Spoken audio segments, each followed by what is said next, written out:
My husband passed away about 3 years ago. There's not a moment that I am not grieving over him. So after he passed, I didn't dream about him, not that I could remember. And it upset me terribly that I wasn't able to remember him in my dreams. And I would get up every morning and just be so angry and frustrated. And I would ask before I went to bed at night, like, please come to me in my dream. Nothing, nothing, no sign, no nothing from Joseph. And this was just welling inside of me. I felt even more alone, and it just added to the weight of like grief. And again, you and I have not spoke about this. This is the very out of the gate.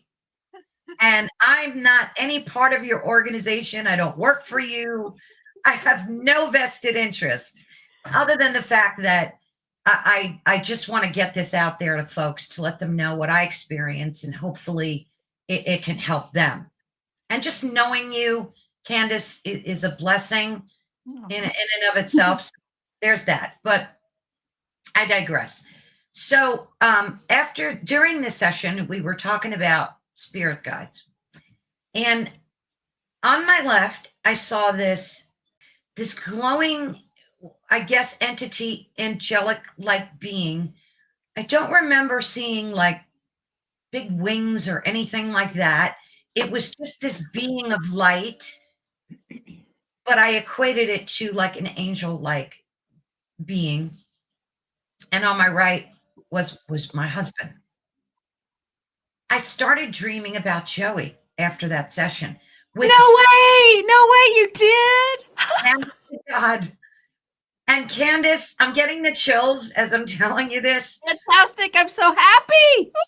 I could almost cry, seriously, because I remember the first dream where I saw him and remembered it with such clarity. And he was so real. And I got to touch him and hug him. I guess I was just in my dream, which kind of was like a lucid dream in a way, because it felt so freaking real.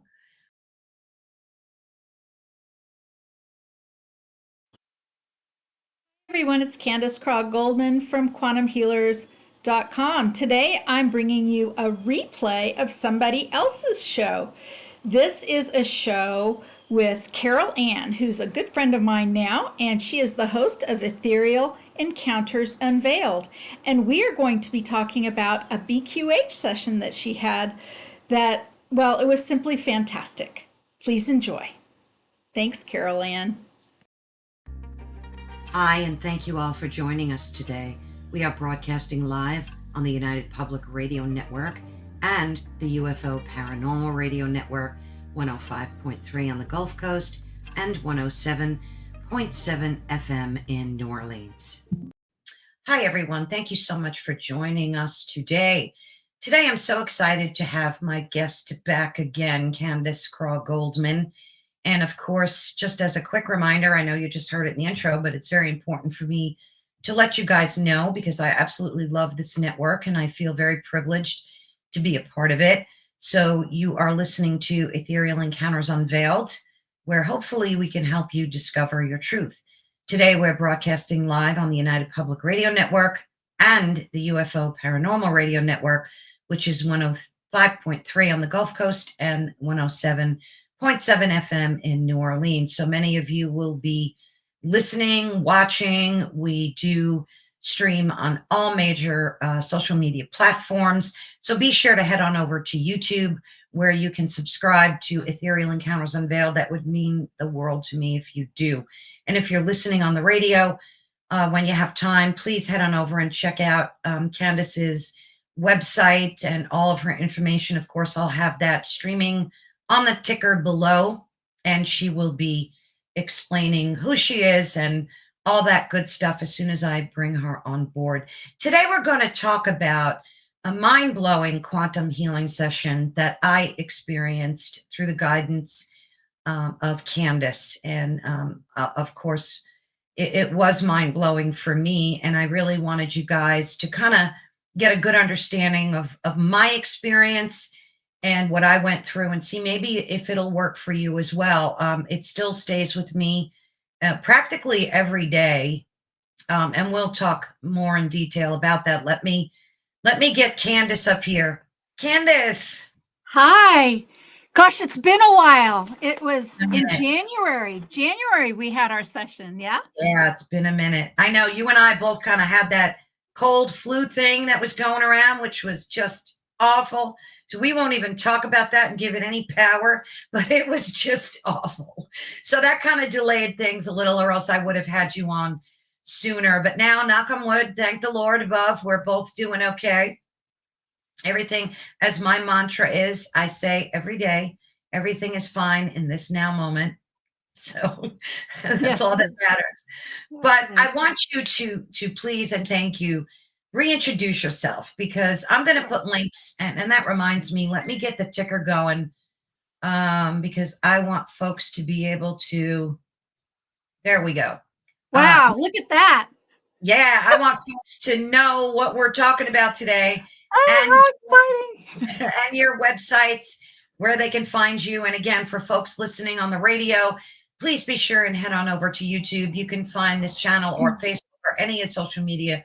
Well, I also air this on X. It's all LinkedIn even, so you can find it wherever you choose. And head on over to quantumhealers.com, where you can find out more about our lovely guest, Candace. But I'm going to take myself off for a minute or two and just have you kind of reiterate your work with the beloved Dolores Cannon, and Sure. how you kind of got your foot started in this whole thing and where you're at today. And then I'll jump in and we'll talk about Okay. this. Oh, The other way around, I guess. all right. Push the wrong button. Okay, well, hi everyone. So my name is Candace Craw-Goldman, and I am a quantum healer. What's a quantum healer? Well, a consciousness explorer, basically. And I got my start with Dolores Cannon 17 years ago. And I got my start with energy healing and all this metaphysical stuff, actually, well, many decades, but starting in the year 2000, I had a chronic pain condition, and I found Reiki. And I just then started looking at all of these alternative healing modalities and different ways of looking at things. And Reiki was great, but it didn't do much for me. And 8 years after that, in 2008, is when I had this profound spiritual experience that led me directly to Dolores Cannon. And I had a session with her. And not only that, I began working with her very shortly thereafter as an assistant during her live classes and program creation. You all might have heard of Dolores Cannon before. QHHT, Quantum Healing Hypnosis Technique, is what she is known for. And kind of a way to introduce that is past life regression, because that's how she started. Started out past lives, but it's so much more. It's entering into the realm of realities and consciousness and other worlds and other dimensions and all of that. And so I worked with her very closely for 6.5 years before her passing. And then after she passed, I still carried on with the work, but I began to expand it. And I came up with my own approach, which is a little more flexible, a little more alchemical, a little more heart-based, because we know the heart is so important, and the field, the heart field and energetics that are connected to the human heart. Humans are just beginning to understand how important that is. And I built that into my process that I call BQH, or Beyond Quantum Healing. And what happens in Beyond Quantum Healing session? Well, Carol Ann will be telling you, but it's all kinds of things. It can be a past life. It can be a revisit of something that happened to you in your current life. It could be getting information or having conversations from other energies or people who have departed, or angelic presences, all of that. And of course, since there's that word healing in there, all kinds of fantastical healing opportunities are available using this approach of Beyond Quantum Healing, which is this consciousness exploration. And that's pretty much it. I have done thousands of sessions in all of these years, and Carol Ann's was memorable.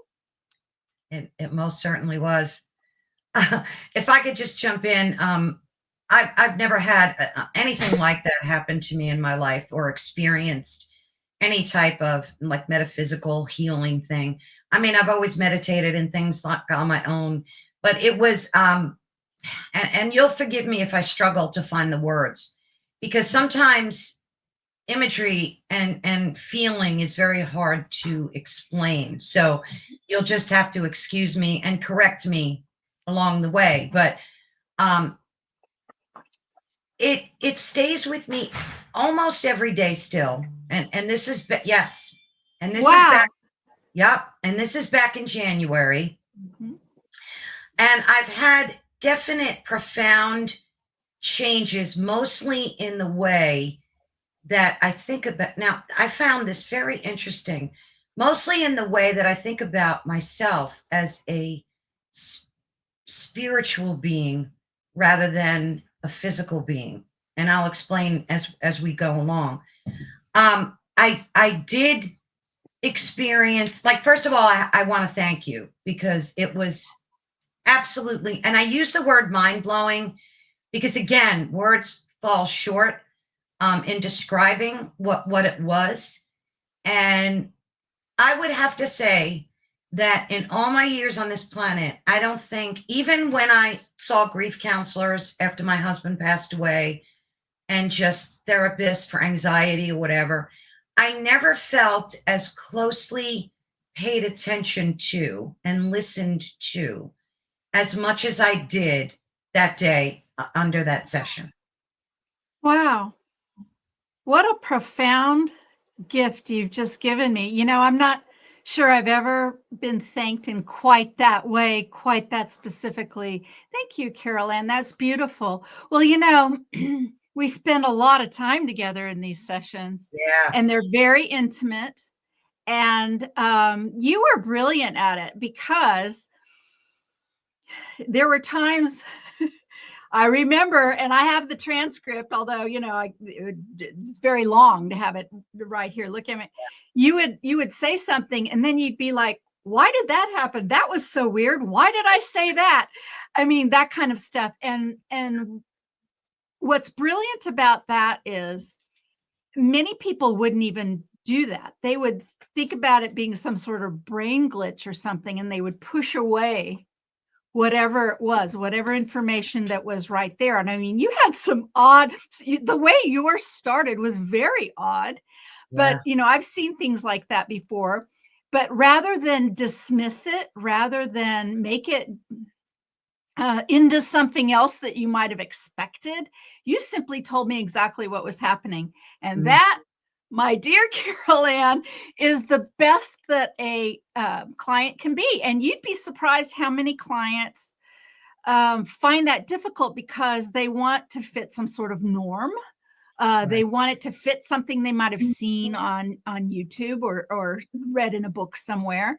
And I would have to say, you know, your session, like almost every other, was unlike anything I've ever experienced before. And I'm thousands of sessions in all of Oh, these yeah. years, you Yeah. know? Yeah, So, it was, and it's funny because I remember so much of it.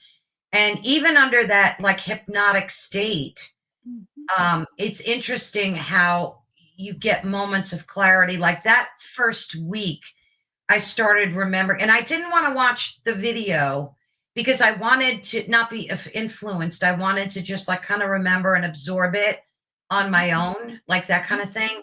I'm sure everybody deals with it differently, but yeah, it was, you know, a lot of it became clearer as like the week or two passed.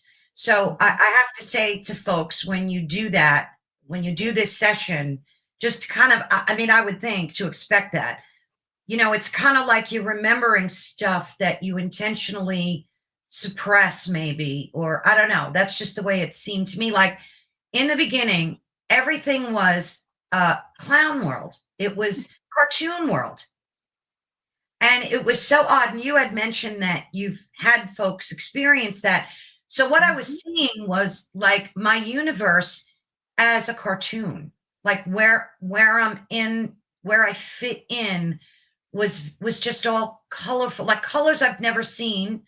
So that was really crazy. It was almost like they were pure in their true form that I got to see in my mind's eye. So that gave me an appreciation just for color, like that we're not seeing things the way they really are. Maybe, I don't know.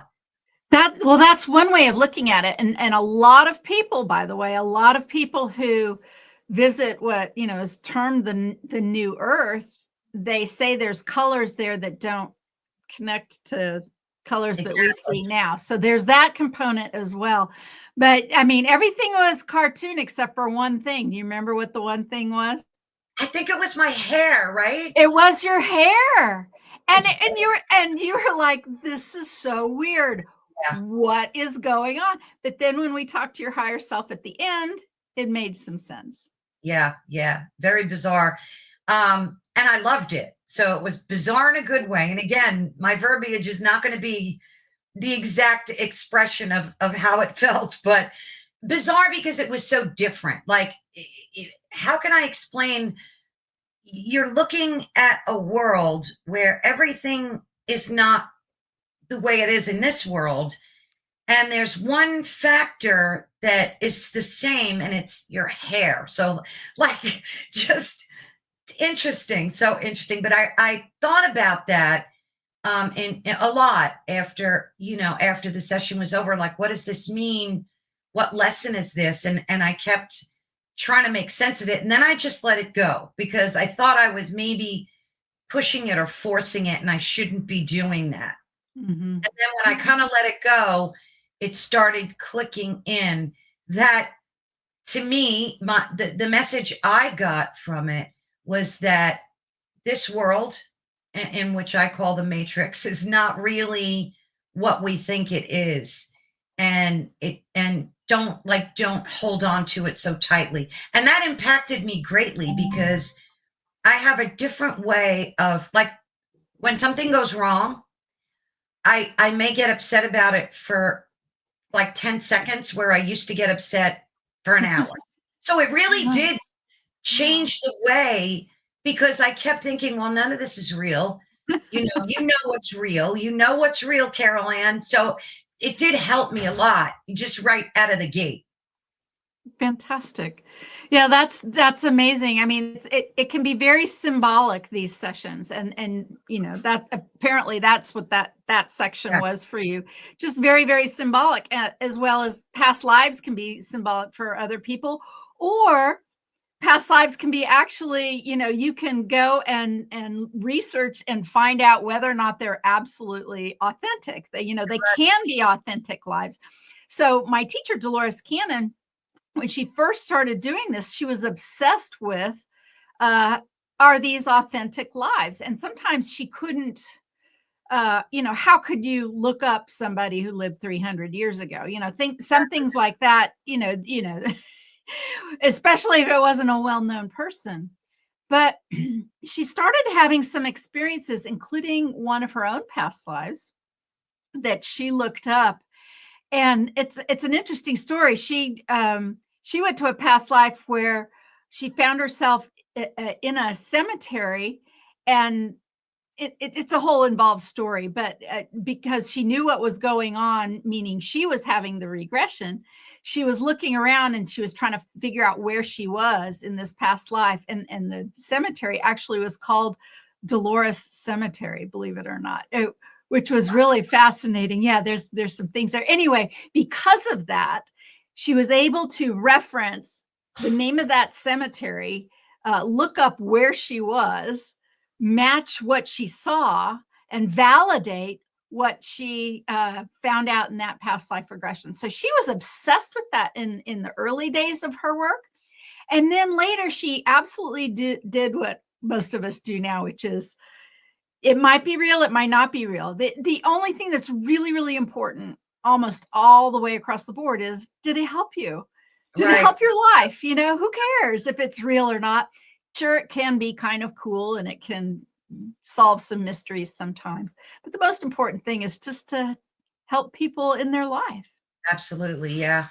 And I did experience moments of that past life thing, and it wasn't by any means like the whole experience, but it was, I think, an integral part of that because I mean, and I'm not embarrassed to talk about it because it just is what it is, and it's what I experienced. So, if it Great. just So yeah, so to put it into context for the listeners, you basically had and this is very common. You had, I think, from my best recollection and my small note sheet right here, you had the cartoon world experience.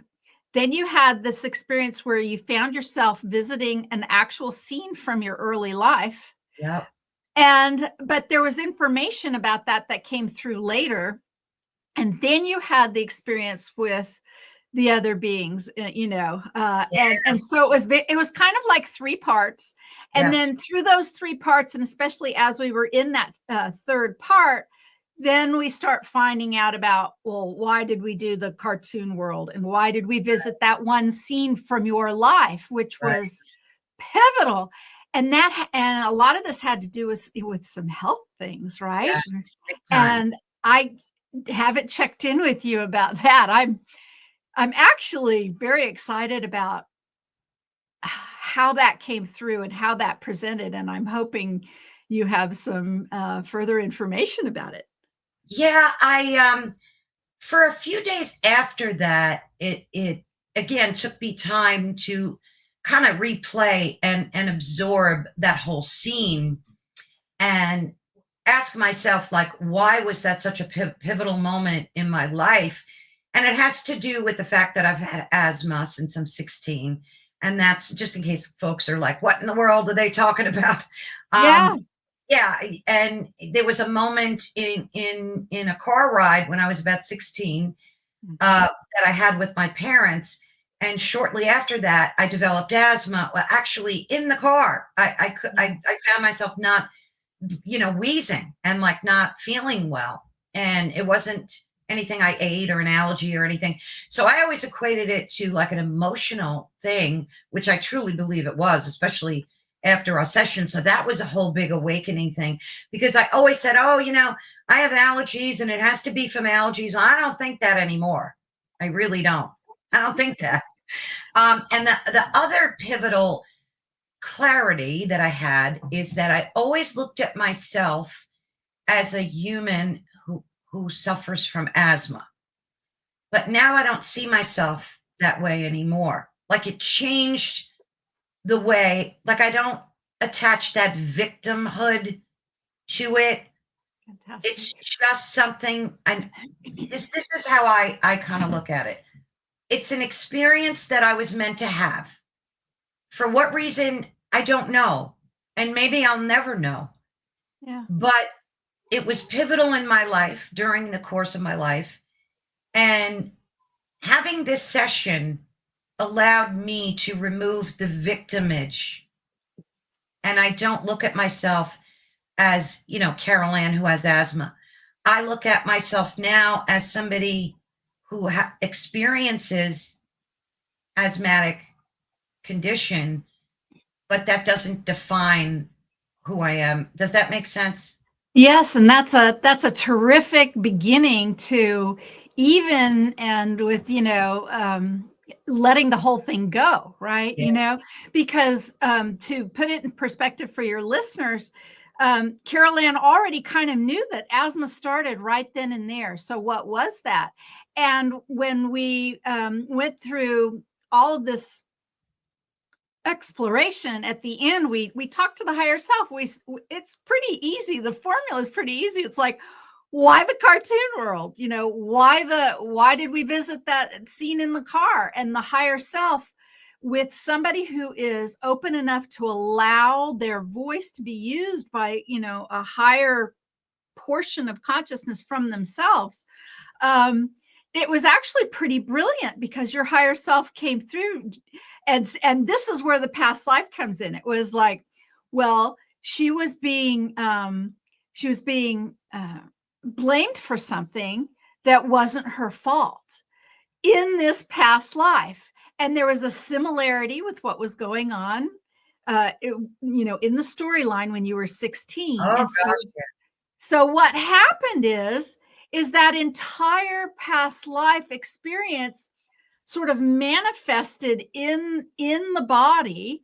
And do you remember what happened? The person who was blamed for something that they didn't do, the past life, they drowned that person. yes, And doesn't that make sense then? Because then the lungs filled yes. with liquid and you couldn't breathe. And you were just like, oh my gosh, oh my gosh. Even in the session, it made so much sense. It really did, because my whole life I've always felt, and I'm just, I mean, to me, there's no shame in saying it. It's like ridiculous to even want to not use the word witch, because like these poor people were victimized and tortured and treated in the most god awful way, and my heart goes out to each and every one of them.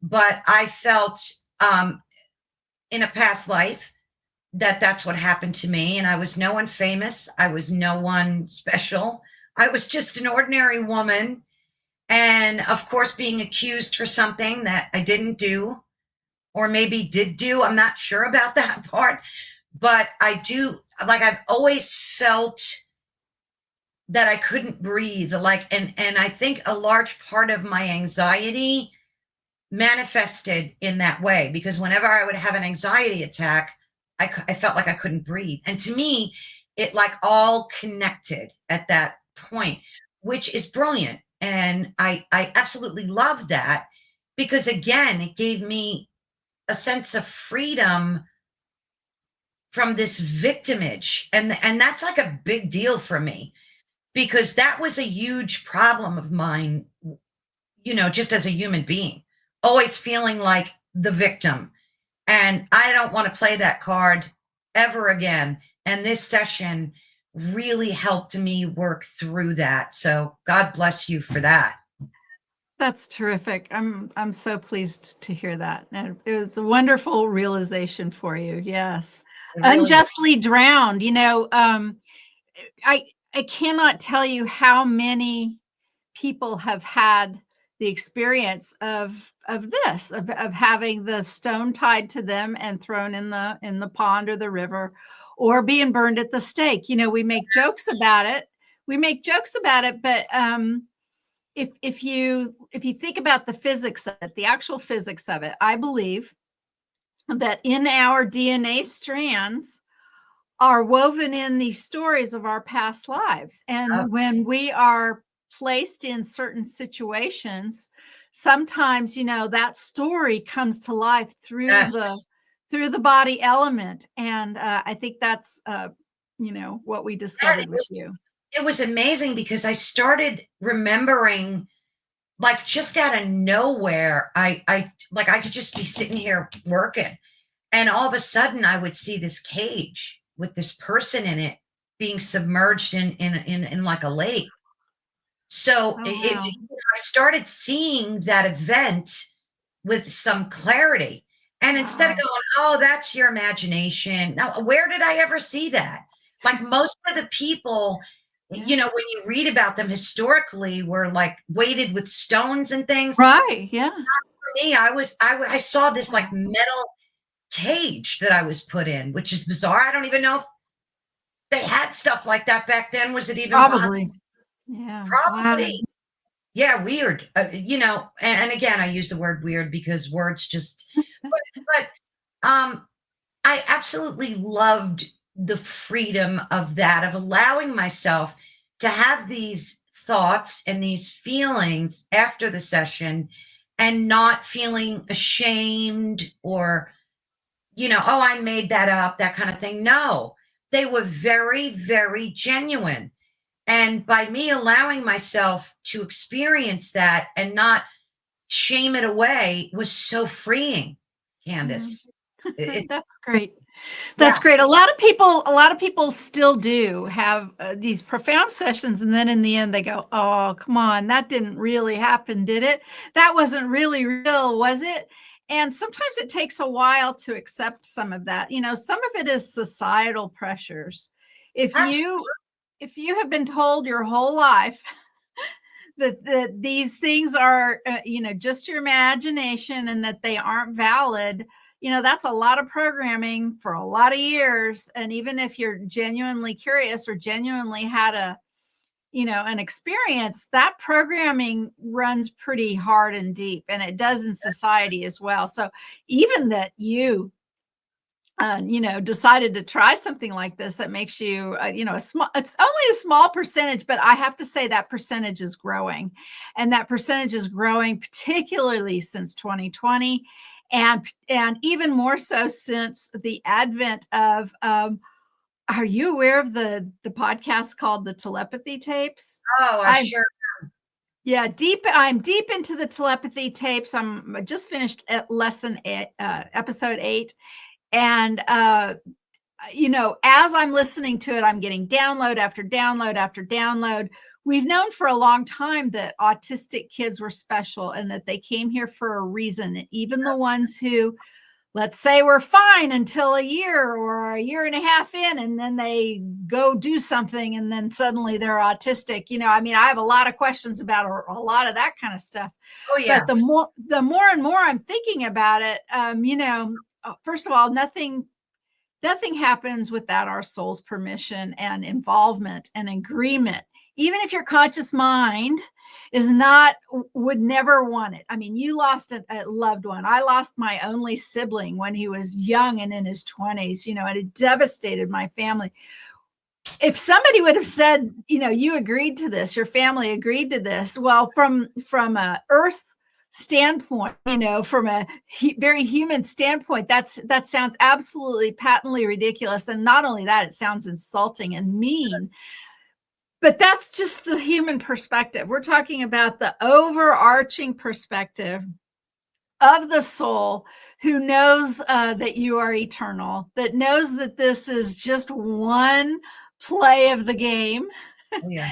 And that this is, this is how the soul expands. And this is how your soul family continues to expand even together, because many of you, and this is something else that you learned in your session, right? Team up with members of your family, and you do that over and over and over and over again. And you learn about that. You learn about your history of all the different things that you've done.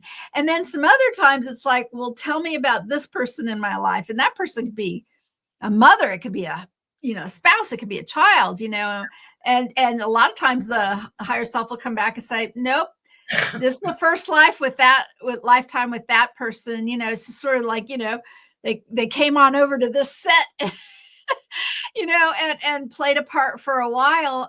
And so there is some interchanging things like that, but lots of times it's the soul family experiencing stuff and then replaying it and then replaying variations on it. And this is, I'm not a Christian in the sense that I went to church a lot as a kid or had parents who did, because I sure did not. But I know a few Bible verses or two, and I picked up the Bible and I listened to a few things that people who are and who think deeply about the Bible. And I think often about the quote of, my master has many mansions. There are many mansions, and I think that's what that means. There's many houses, there's many realities, and that's what infinite means. Yes, absolutely, absolutely. And there were some other very pivotal moments during this session, and maybe we can talk about them. One of them, and just for some clarity, my husband passed away about 3 years ago. And it was and is one of the most difficult, as you mentioned, times in my life. There's not a moment that I'm not grieving over him. So after he passed, I didn't dream about him, not that I could remember. And it upset me terribly that I wasn't able to remember him in my dreams. And I would get up every morning and just be so angry and frustrated. And I would ask before I went to bed at night, like, please come to me in my dream. Nothing. So, and it's funny because we had a pact that whoever passed first would give us a sign, like come back, you know, that thing. A lot of people do that. Sure. And I got nothing, no sign, no nothing from Joseph. And this was just welling inside of me. I felt even more alone, and it just added to the weight of like grief. So during the session, we were talking about spirit guides, I believe. And again, you and I have not spoke about this. This is the very out of the gate. And I'm not any part of your organization. I don't work for you. I have no vested interest other than the fact that I just want to get this out there to folks to let them know what I experience, and hopefully it can help them. And just knowing you, Candace, is a blessing in and of itself. So there's that. But I digress. So during this session, we were talking about spirit guides. And on my left, I saw this, and I'm going to try to describe it the best I can. This glowing, I guess, entity, angelic-like being. I don't remember seeing like big wings or anything like that. It was just this being of light, but I equated it to like an angel-like being. And on my right was my husband. And I Do you saw. remember what you said? Do you remember what the first thing you said was? What you mean when I saw him, or just? No. You were so surprised. You actually said it's not fair. Oh, I remember that. And I was like, Remember that. It's not fair. And and that there's probably a lot of meanings in there in that statement. But and it's funny because I use that that term a lot right after his passing. It's not fair that you went here, that kind of thing. Sure. So, and I probably still do say that, like, because I talk to Joey now all the time, like all the time. And sometimes I do tell him, it's not fair you left me here. Like, that's what I basically say. And I started dreaming about Joey after that session. No way you did. And God. And Candace, I'm getting the chills as I'm telling you this. Fantastic. I'm so happy. I could almost cry, seriously, because I remember the first dream where I saw him and remembered it with such clarity. And he was so real. And I got to touch him and hug him and all that stuff. And a lot of the dream didn't make sense, but that's okay. As long as he was there. I don't know. I guess I was just in my dream, which kind of was like a lucid dream in a way, because it felt so freaking real that I was just thrilled that I got to remember and remember him in my dream and speak with him and hug him. And so that's another huge effect of that session. And since then, I now dream of Joey several times a week, at least, on a minimum 2. And he's like always there. I could have a dream and I will, even if it's for a moment, see Joey, feel Joey. So that alone was a gift that I can't even. It's the best, isn't it? When I dream about my mom or about Dolores or about my late brother or some friends of mine that have passed, I mean, it is such a gift, because we are really connecting on a different, vibration, a different level, where they're actually, visitations, almost all of them. And interestingly enough, I dreamed about my mom just a couple nights ago, and it was really strange because my dad was with my mother and she was comforting him a little bit. And, my dad's elderly. And well, anyway, it was a fascinating dream. There's nothing more warming to the heart Yeah. after somebody dies, really, than to be able to feel them in a dream like that, because it's a resonance, that's why it feels so good. That's why you wake up and you go, oh, because not only does it seem real, and not only does it fulfill a hole left in your life, because they resonate in a certain way, and you are matching the resonance, right? So that resonance just stays in your body. And so that's one fantastic outcome of these sessions. Now, not every time, and it's not guaranteed,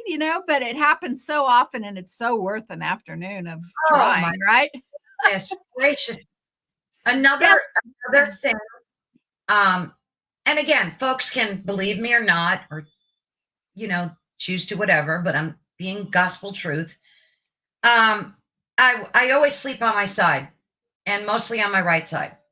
And after I started dreaming about Joey, I just had, like, I would go to bed at night and just feel this, like, it helped with my grief, Candace. It really did. So for anybody grieving out there over a pet that you lost, a job it could be anything. You have to do this for yourself, because it truly changed my life. So I was laying on my right side, and my arm was out of the blanket, and I just was starting to fall asleep. When you're in that, like, ether, you're kind of sleeping, but you're just getting there. You're just arriving. Yeah, it's that thin state. That's a theta brainwave state. It actually, a whole system of healing is built upon that thin line, theta. Mm-hmm. Yes, I was there. And I felt on my arm this, like a brush, like a gentle stroke. And I knew it was Joey. I knew it was him. So I immediately jumped up, and I looked towards him, and I said, "Thank you, Joey. It's so comforting to know that you're here with me." And I felt it. I just, like, you feel it to your core. Yeah. So there was that. I look at it like a gift. I got a gift. I got a really nice gift. Oh, there's nothing better. There's Yeah. just nothing better than that.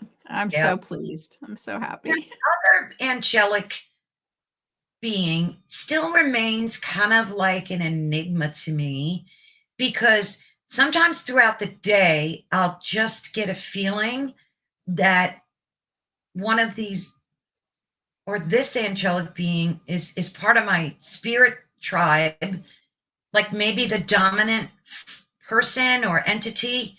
And I just get that feeling of her, and I want to say her because it felt very feminine. I feel her awareness.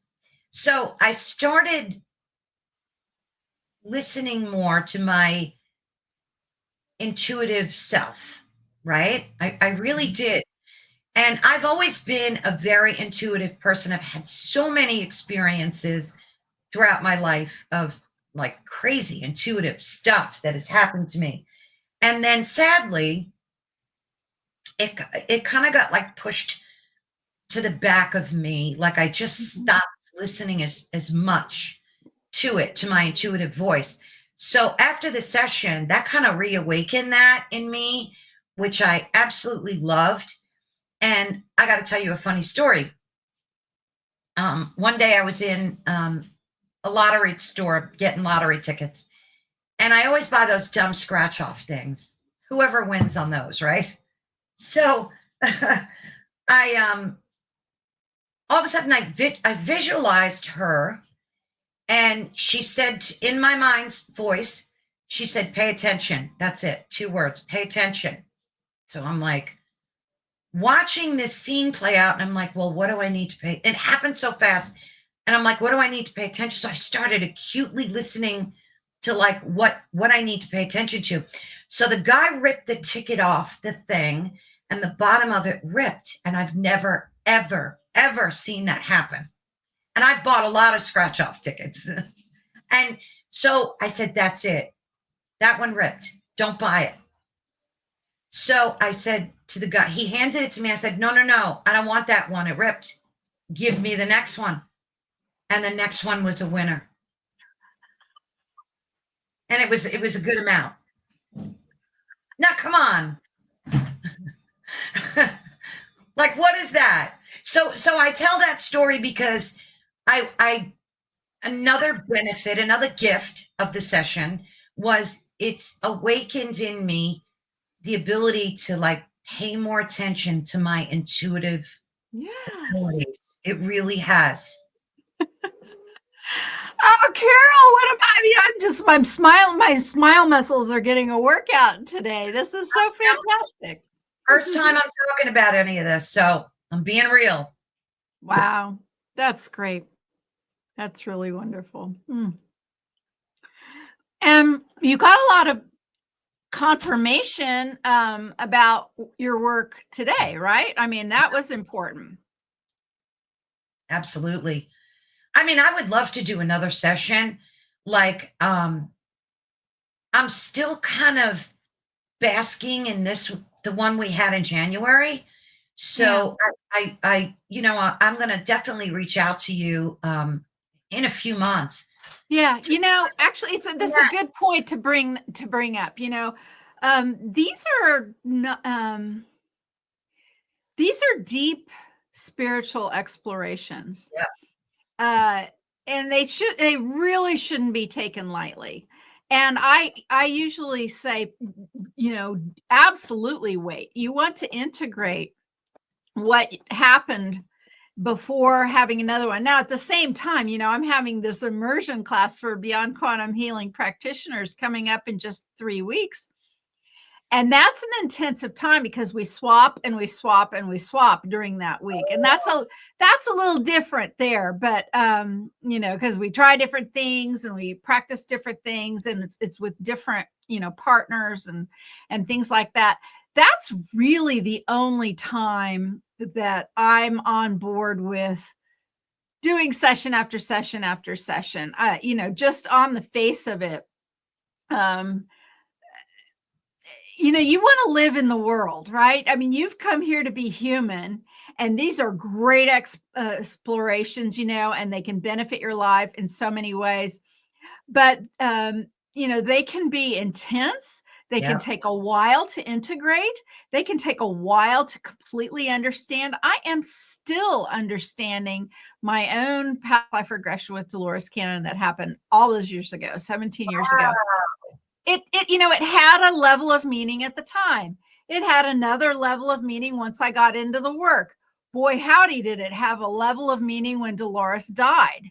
It had yet another level once we hit the COVID years.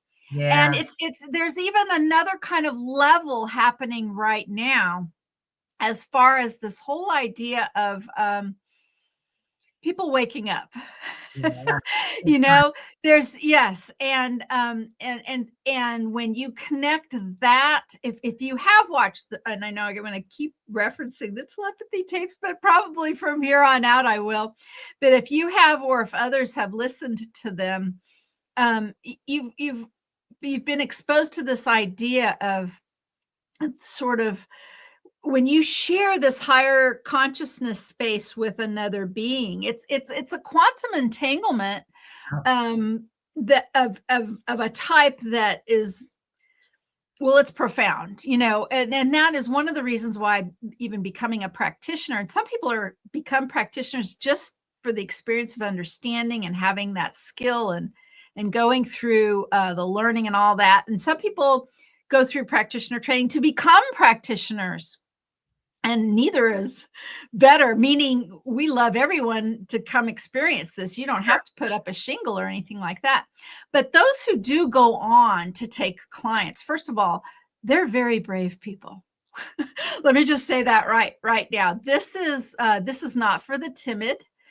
This kind of work is not for anybody who, if you're the kind of person who really likes knowing what's going to be in front of you that day or in that situation or with that project, this work is not right. This work is not for you, because it's like, what's going to happen, and it, when you first start doing it, that sort of holding the breath moment seems so huge, but I tell you, it never goes away. It never goes away. When you're doing a session with somebody, you have those first moments of, where are we going with this? Right. What's even going to happen? And then you could even have that throughout a session, even like with you, I mean, we had Cartoon World, and then we moved on, and I had no idea what the next place was going to be, or the place after that, even within a single session, right? But what I did know from the very beginning was, here's a woman who is trusting herself to have this experience. And that, it sounds like a simple thing. It sounds like, well, if you, wouldn't everybody trust themselves if they're going to sign up to have this experience? And the answer is no, actually, no. A lot of people, they don't want to be weird. They don't want to be different. They don't want to fail. And sometimes people feel like they're put on the spot to perform. There's a lot of things that can go into this, which is why, with you and with every one of my clients, when I have a client session, I basically don't do anything else that day. That's it. It's a long stretch, and it's a long stretch to prepare to sort of get into a place where we're feeling integrated just on a human level. A trust builds, and then we can begin this exploration, and then the exploration can be lengthy, and then after the fact, depending, right? And some people after the fact, they can't even speak right away because they don't know what to do with what they've just been through. Some people have absolutely no memory. Those people, they're very, very few and far between. Most people remember great portions, if not all of it. Yeah. But it does seem fairly like a dream for most people. And then for other people, it just feels like I just laid on the sofa and made up a wild daydream tale in my head. But I'm telling you what, they are just as effective and profound. Yeah. If you don't dismiss them, right? And even if you do dismiss them, sometimes, to this day, Carol Ann, sometimes I get messages from people who are like, I don't know if you're going to remember me, and then sometimes if I can get to their file, I can look it up, and I could see if my memory is jogged. And then they'll say, I had this and that happen, and I didn't really tell you this at the time, but I didn't believe any of it. I thought it was all kind of ridiculous. And I even thought I wasted my time and my money or whatever. And then they said, but now I want to tell you what happened. And then they tell me these things. That's great. Sometimes so profound. And the gifts that I get back from my clients like that, it's just great. Oh, I can only imagine. I guess I would have to say I went into it really with no expectations. I just wanted to let it happen naturally. Like I didn't want to think ahead or worry, like, what am I going to look like an idiot? I'm going to feel like an idiot. No. And that large part of that came because I trust you implicitly. I feel very comfortable. You make folks feel very comfortable instantly. Like they're, oh, kitty. He's quite upset that I'm spending time with you. Not him. He's gorgeous, by the way. But yeah, so feeling comfortable is a non-issue. And I think a lot of the cognitive dissonance that we have is part of the problem, where folks don't want to open their mind, their hearts to things like this. Like as I said earlier, I have no embarrassment about it, sharing it. It's part of who I am. It's part of what I experienced and was able to share with you. And now I'm reaping the gifts from it still. And a few of them came right away, and some of them kind of unfolded and still are. So I'm still trying to make sense out of this being who was on my left. I never spoke to her other than that lottery thing That was the only thing, like, I distinctly remember coming from her, was just pay attention. And maybe that was just like a, a message that I should carry with me all the time. Like, just pay attention to things more closely. And I have been, and it's been awesome. Yeah, that's great. You know, I'm of the camp that there's no coincidences of anything at all. That, you know, the smallest thing, I think, resonates back messages, things that might, you know, the shape of a puddle in the ground, what, you know, what book fell off the shelf if you walked by. I was at a store yesterday. I'm still pondering over this one. I was looking at something over here, and over to my right, these two plastic bags just came off the wall and landed right next to me. I'm still sort of thinking about that one. The storekeeper even said, "Oh, are you having trouble?" I'm like, I don't know what happened. But you know what? I took a good look at those bags, and I've been thinking about it, right? And oh gosh, so now I just got the answer just now. No way. I just did. Well, see, this is another thing. So, even part of me, while I'm starting to tell this story, I have the little analyzer over here. So, you know what my analyzer is saying? Why are you taking the time to make any kind of story about you being at a store yesterday? So, I have a little part of me that's like, why are you doing that? Yeah. And then I go ahead and do it because I'm following my intuition. So I follow in my intuition. I'm telling you that. And then there's these two bags. Anyway, let's just say I know exactly what it is now, the way and the shape of those two bags and what they looked like. I got up today and I didn't have any time to do it, but I spent a good amount of time cleaning out two different spaces of my home that I really needed to remove some items to go to Goodwill and make some space for some other things. And I had these bags of stuff. I mean, that's what it is. I mean, even this morning, I'm like, I don't have really time to do this. I have this, I have that, I have the interview this afternoon. I'm trying to fit this in. And I'm following my intuition. It's like, no, my intuition says this is what must be done right now. And I'm pretty good at that, you know? I'm pretty good at, and this is why, this is kind of a strange tangent to say, but it makes some sense too. In our community, we all know, quantum healers know, and you're probably the same way with what you do. When you have somebody cancel at the last minute, there's always a great reason, and almost always it's like because something else is supposed to happen, you know. Exactly. So even when here's another one, you know, we had time set up to have this talk. Yeah. That was weeks ago, and then we both got sick and had this stupid cough. I don't know. Maybe your lottery ticket and some of the other things happened since then, right? Weird. Yeah, exactly. I'm 100% on board with that. That's why when I said before, things that used to upset me for an hour or more, seconds now. And that's all after the session, because I just look at things in a very different way now. And I absolutely can't thank you enough for that. I have changed the way I react to things.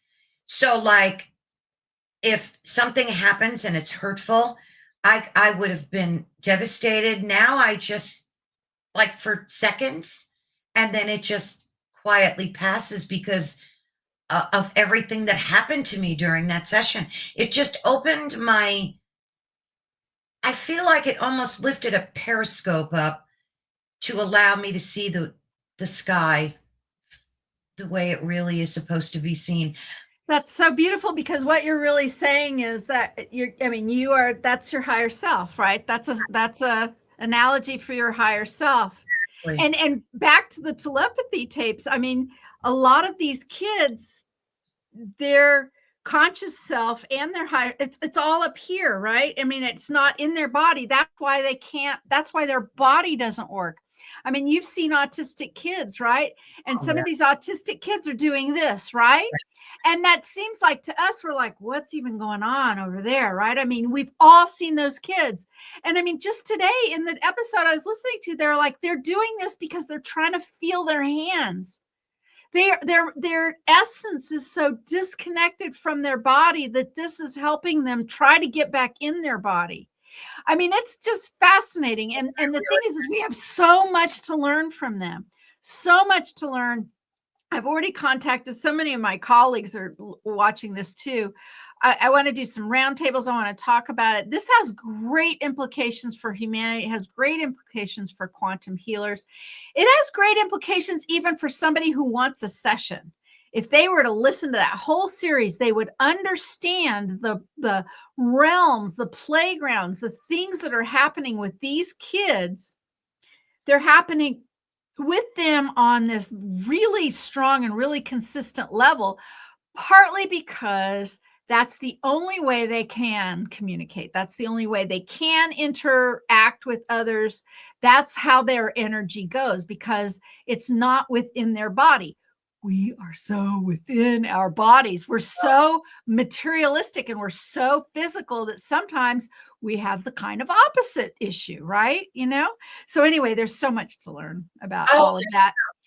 And you are so wise, by the way. This going through something quickly, this is, you know, I'm reminded of something very, very deep. And deep thinking about even the Christ, Jesus Christ, walking this planet. You know, there are those, again, I'm not a Christian, although I was baptized Catholic, but that's a whole nother story. There are people who say he was never mad. Well, then there's the story of the money changers tables and some other things like that. But what my real understanding of real enlightenment is that it's not that you don't get angry, because you are still, if you are still inhabiting a body and you're still human, you will get angry. You must get angry. You have to get angry, but it doesn't linger. And you see it and you recognize it, you acknowledge it, you understand its appropriateness for you being human, and then you move through those next steps where, you know, you put it into context, and then you have peace with it, and then you integrate it, and then you move on. That you have been able to do that after a session is astonishing, and I congratulate you so much. That's great. You know, and in the Bible, it talks about righteous anger. And, you know, in today's world, when I see these videos on social media about, you know, suppressing your emotions and not, you know, and I couldn't agree with you more. We are humans and we deserve to be able to express our emotions. That's like how healing happens too. Yeah. Healing happens that way. But now this session changed the way that I carry it. It truly has. I again, to reiterate, I don't. So like if my sister and I have an argument over some stupid thing, and I mean stupid, like it could be the price of eggs, it could be any dumb thing, I would like walk around with that for an hour. And in my mind's eye, my brain, I would be going, she's wrong. Why doesn't she see that? How can I convince her? And I would have this whole conversation. Now it's a few seconds of, well, I kind of like have a better ability. It just falls away, if I could explain that correctly. And that really started happening to me after the session. I don't know. I haven't been able to connect fully how that happened. Like, do you know? I think you've been working on okay. So this is just my first take on it. first of all, I don't think I can really truly know, but I think I can guess. You know,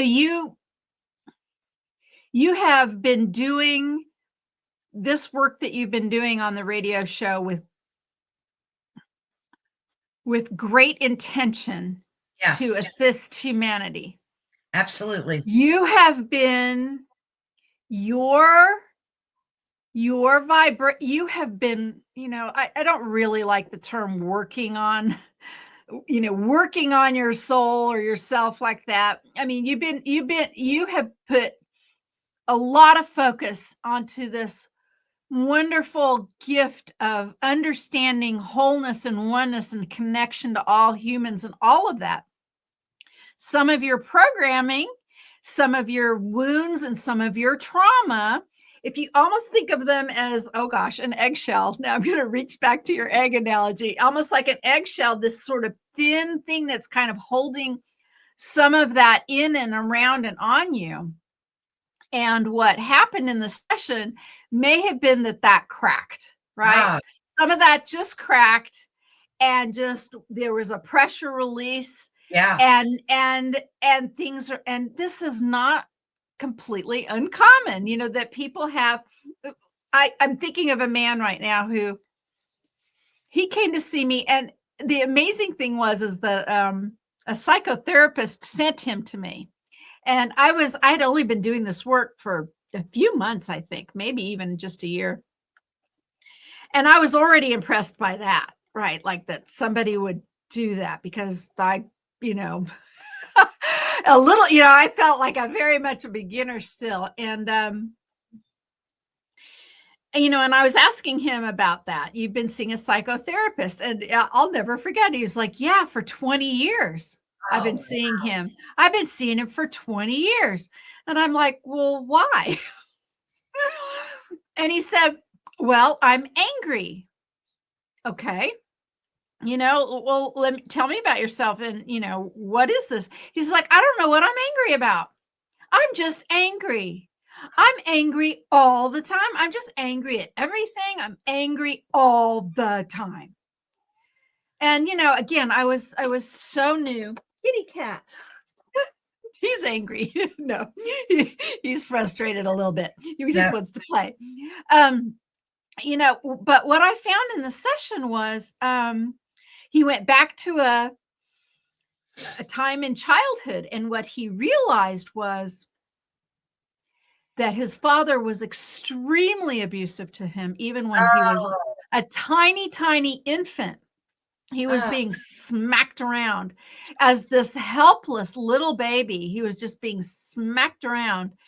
And it was brought to him the entire answer that he has lived his entire life in that physical form, angry that he couldn't, angry at the situation that he couldn't protect himself and all that. And this was what his anger was absolutely stemming from. He carried it with him. That trauma signature, that resonance of trauma was all over him. He couldn't even walk when he was getting, his first bruises and beating up. Yeah. And the really great thing is, in the end, we had, much like you did, we had some angelic presences. We had some release of healing. And when that man sat up, I remember him sitting in the chair, and I remember him saying, I'm glad that, because his wife had dropped him off. He says, I'm glad that she dropped me off. He said, I don't even think I could drive right now. He said, I feel like a limp noodle. Oh, wow. He said, I didn't know I was so inside. He goes, this feels so weird. He just kept kind of going like this with his body. It was such a physical thing in him all the time. He was like, when you're clenched and clenched, he was clenched throughout every portion of his body, and had been for so long. He didn't know how to let it go. And yet he took the time to do a session, and his his higher self, pretty much just like with you, look at this scene, it started here, just like with you with your asthma and that 16-year-old when you're 16 in the car. And with him, it was, him being this very small child. And then it just was, the body. We talked about this in your session too. Your body is your partner, and we got to meet Carol's body as a separate identity. And there's a whole nother relationship there now too. But, the body sometimes holds on to trauma.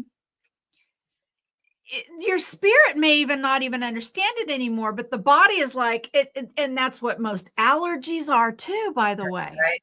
That's right. Allergies are withholding of an assault within sometimes the fascia or just the energy body right around the body. And sometimes it corresponds to, I was eating chocolate when this thing happened or whatever. And that thing was scary. And you might never put those two things together in the world. And then all of a sudden you're getting ill or hives when you eat chocolate. Yeah. It makes absolutely no sense from a materialist point of view, but from the body's physicality and memory and how it stores memory. And all you have to do is talk to any massage therapist. Oh, yeah.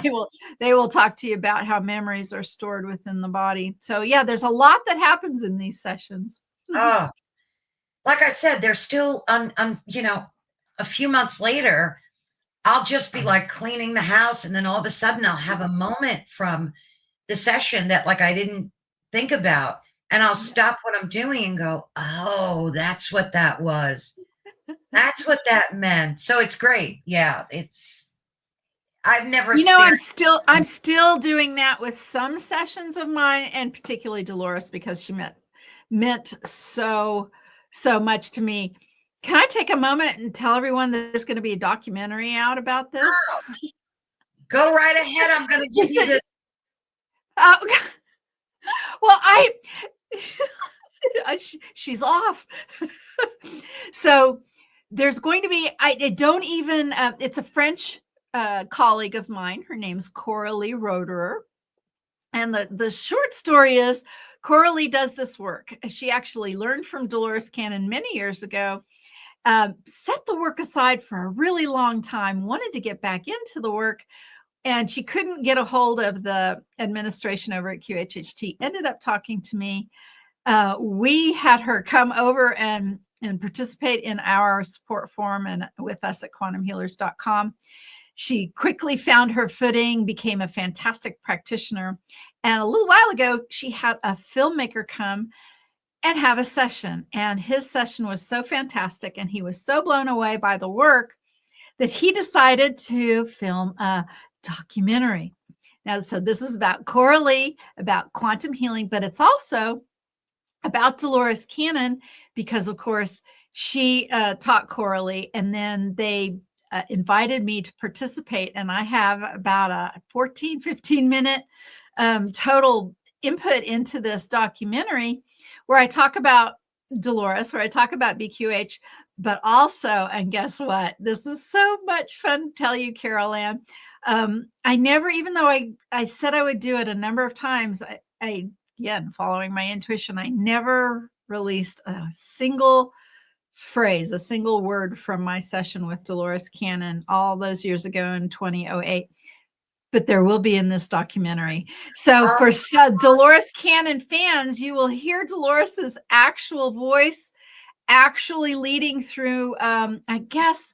So it's 3 parts, my session, and the session part itself is about 5 or 6 minutes, maybe, of my session, and some of the back and forth with me and Dolores Cannon, me as a caveman, and then my higher self, where I actually have a couple of things to tell Dolores. So yeah, I'm really, really excited about this. Oh, when is this going to be released? It's just now finished, and all of that kind of where it's going to premiere and when. So it's French, and it will be subtitled in English, except for, of course, where, Dolores and I are speaking English, then it'll be subtitled in French. It is, so, you've heard of the Cannes Film Festival, right? Oh, gotcha.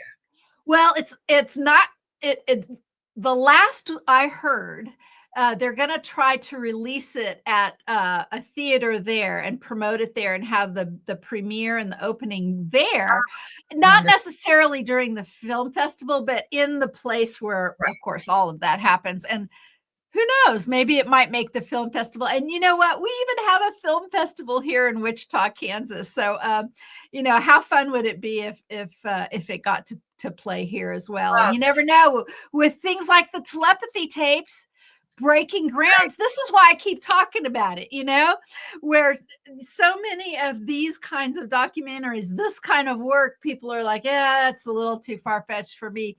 This telepathy tapes is opening up spaces for us all over the place. So yes.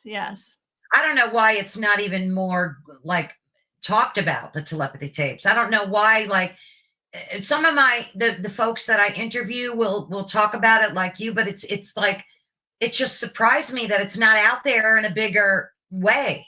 Yeah, well, it's out there because of a few things. The materialist paradigm, the control that the speech therapists, and they don't want, they're so used to anything with the word telepathy attached to it just being thrown out the window as a cuckoo, charlatan, all that kind of stuff. And, we're not quite there. We're on the leading edge, that we're able to talk about this so matter of factly.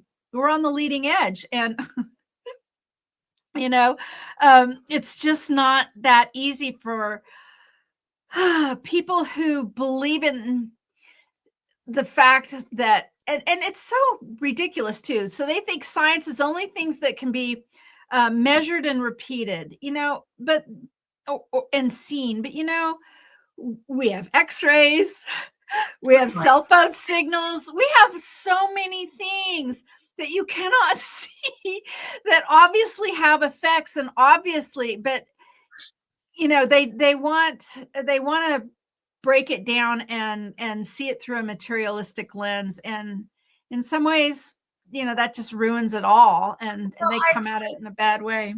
I agree. And I see that changing, especially because of the folks that I get to speak to. Sure.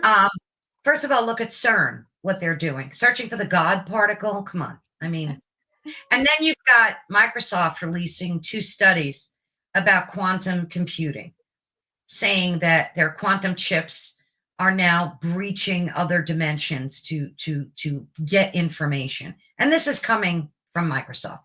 So I think that, and then what about the UFO community? I mean, that's like a whole nother thing. But there is an awakening happening, a realization. And that's one of the large reasons why I love doing these interviews, because Lord knows I don't make a penny from them, and that's fine. I just, first of all, love having the conversations, discovering and learning and sharing that knowledge with folks to help them, it sounds so trite, but to wake up, to wake up to a different realm of reality. We are not, and I have to reiterate this, we are not bodies with a spirit. We are spirits living a physical life. And the sooner people start to realize that, maybe they can open up their mind, their consciousness, to accept that these things are legit, they're real, they're happening, they're real experiences. I mean, I know what I felt on my arm. I know what I felt. It wasn't I didn't imagine it. I wasn't even thinking I was sleeping, and that woke me up. So, like, these things are real, folks. And I again want to just say that if you're thinking about doing a session like this, go into it with an open heart, an open mind, release your expectations, and just let Candace guide you, because you do that so beautifully. It just happens very naturally. It's not fake, phony, forced. It's a very welcoming, comfortable experience. At least it was for me. Well, thank you. And it's sometimes it's just fun too. It's just fun, and it's exciting, and it's something new. And there's, and it doesn't have to be, you can start, dip a toe into this all on your own, in sometimes with some guided meditations. I've got a couple on YouTube. I don't have a whole lot of them, but a lot of other people do. But I have one of my favorite ones is called Seaside to Starship. And I like the Seaside to Starship. It's basically have a past life regression on your sofa. You just sit on your sofa, close your eyes, see if you can keep the cats away or the kids away or whatever, and see where you go, and just allow your imagination. And just even sometimes if you just dip your toe in like that on your own, you kind of start to grease those gears. And you never know what's going to happen. Sometimes those little tiny things, many quantum healers, many past life regressionists will do something we call group regressions. And the group regressions, Dolores was very famous for them. She would do them in the auditorium when she would give lectures, or sometimes in classes. She would do very brief ones. And I'm talking brief. I mean, start to finish, they were 15 or 20 minutes. We're not talking very long at all. And the first fun thing that would happen is, because I'd seen so many of these too, I'd pay attention, because there'd be somebody that would hit the floor, somebody who would just sort of slump out of their chair and they'd just be on the floor. So we paid attention to make sure nobody was injured in that way. But and usually it was a slow movement down. But anyway, we would watch that. But the realizations and sometimes the healings that would happen from these very brief encounters. Or Carol Ann, I have stories of one woman in particular brought her mother. She brought her mother to a lecture of Dolores's, and I was talking to the woman, because I just was, and then she introduced me to her mother, and her mother sort of was like, she was fairly elderly and didn't seem like she even knew what was really going on there. And we were talking about it, and the woman said, I just had this feeling. I thought if she came, she might experience some healing. And that's exactly what happened. What she understood was the resonance factor that would happen just by being there. And that's another, when you connect as a group, when you connect as a group. And once again, just to reach back into telepathy tapes, in the telepathy tapes, they talk about the hill, the kids who can't sometimes even speak a word will, in their mind, go to a place of consciousness and have extreme, deep conversations, sometimes in multiple languages and in multiple realms, because they can't work their bodies. But that doesn't mean that this part is failing at all. As a matter of fact, some of them even kind of make fun of us, because we're doing it the slow way. They're doing it telepathy, back and forth, idea to idea. There's no translating needed, right? If you are communicating telepathically to somebody who could only speak, Arabic, and you can't, and they can't speak English, but if you're telepathically communicating, you don't have a problem at all, because there are no words. Exactly. It's not really words. It's more ideas. It's packets of information. So these kids are already doing that, right? So the hill, there's a place where they say some people who've passed go to a place called the park. There's some other places. There's some places where some gurus or some of the meditating, Buddhist monks, they go to a certain mountaintop. Wow. But it's all here. It's all in consciousness. It's not actually real. But that's one of the reasons they meditate all day long, is they get their brainwave state in a place where they go meet up in another realm as a group. I mean, so those of us who are on the ground in bodies, we're the last ones to this party. Yes, absolutely. And to reach back into some of your questions about why it's not more accepted. Same reason why archaeologists will hide discoveries that don't fit the timeline, the paradigm, the stories that have been told before. So many people are afraid of losing their positions, their jobs, their credibility. The same thing with it. Yep. It's And some people are afraid of losing their minds. Some people are afraid that their religion is turned on its ear. And that's very foundational to, actual reality to some people. And that can be very painful and very disconcerting. So you could kind of understand it. But, again, hopefully things are cracking. Yes, I think they are. So I know we've got a few minutes left. I want to, again, give you the opportunity. I will put the link to where folks can directly check out this course that I took. So if you could send that to me, that would be brilliant, because as soon as this goes live on the network, I want folks to be able to easily check out your course and your programs. So what in closing would you like to say about either the session we had or recommending it to other people? What would you like to say? The first thing I guess I would like to say is, I know that you're still working on the course, but if and when you ever want to take a client, I want to say that while experience might count for something, and of course it does, the thing that's most important to feel and sense and want in a practitioner is an open heart. And some of those who are just beginning to take clients into practice, they are so excited about this work.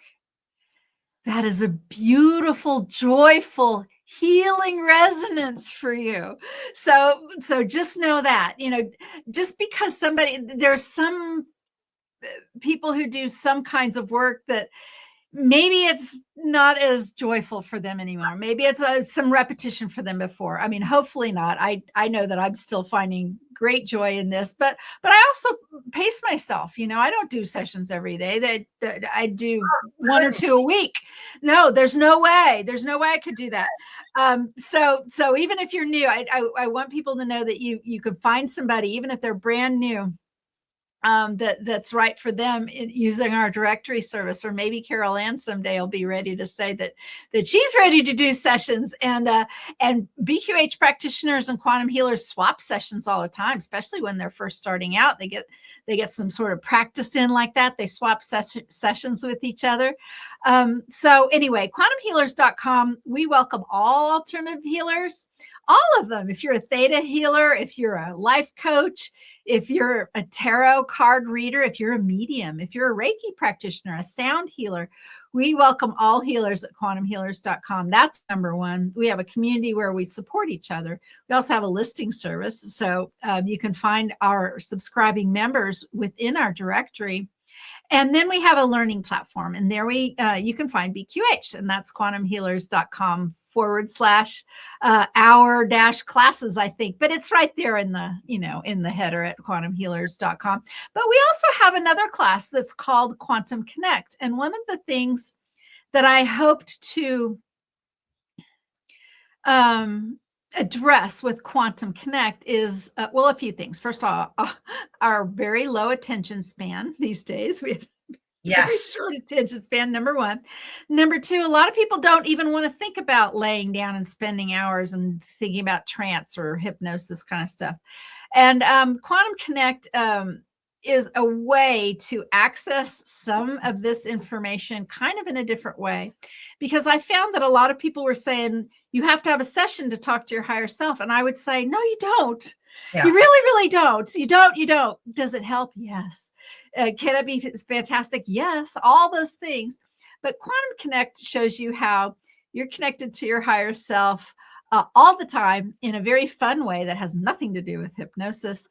So there's a little practitioner course for available there at our courses page. And that's great for like therapists or counselors or anybody like that.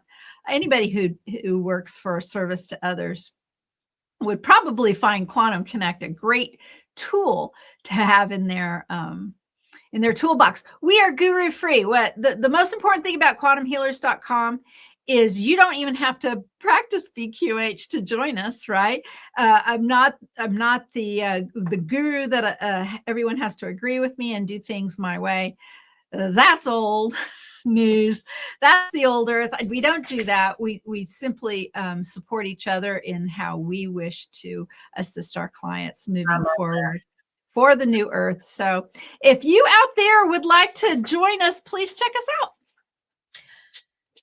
I mean, I think I pretty much said how much I enjoyed it, and it's been transformative for me and still is.